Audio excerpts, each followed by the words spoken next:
Bismillah ar-Rahman ar-Rahim. Almighty God mentions in the Holy Quran in Surah Al-Nisa, verse number 148, لا يحب الله الجهر بالسوء من القول إلا من ظلم.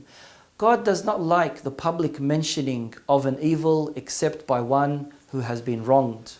We know that as human beings we make mistakes and we are faulty, but we should try to conceal and cover. The exemption that God expresses in this verse is someone who is wronged needs to be able to voice their opinion. The oppressed needs to be helped and supported.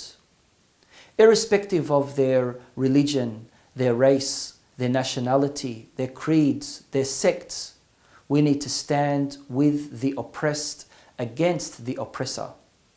This will work as a wonderful deterrent because anyone who thinks of oppressing anybody else or anything else will be exposed. This was the message of Imam Hussein, the grandson of the beloved Prophet of Islam. Bani Umayyah and the Muslim rulers in the early years of Islam were burying the true message of Islam.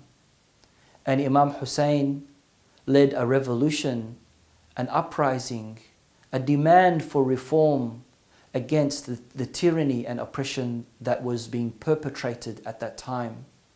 This revolution was not a military revolution. It was a humanitarian revolution. He took his family members, elderly, women, children, and some of his companions, and he traveled towards the land of Karbala, and it was there that they were slain, that the tragedy of Ashura occurred. We learn from the message of Imam Hussein that we need to stand with the oppressed. We are able to understand that this humanitarian revolution was to awaken the hearts of the Muslim Ummah, for them to realize the plights of how the Muslims were going through. As Australian Muslims of today, we can learn a lot from the legacy of Ashura and Karbala.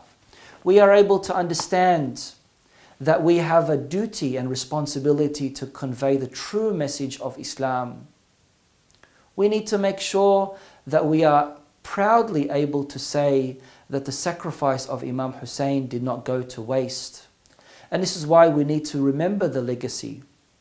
We need to implement the true teachings of Islam. We need to be able to convey the true teachings and practices of our religion. And this is why we say that every land is Karbala and every day is Ashura.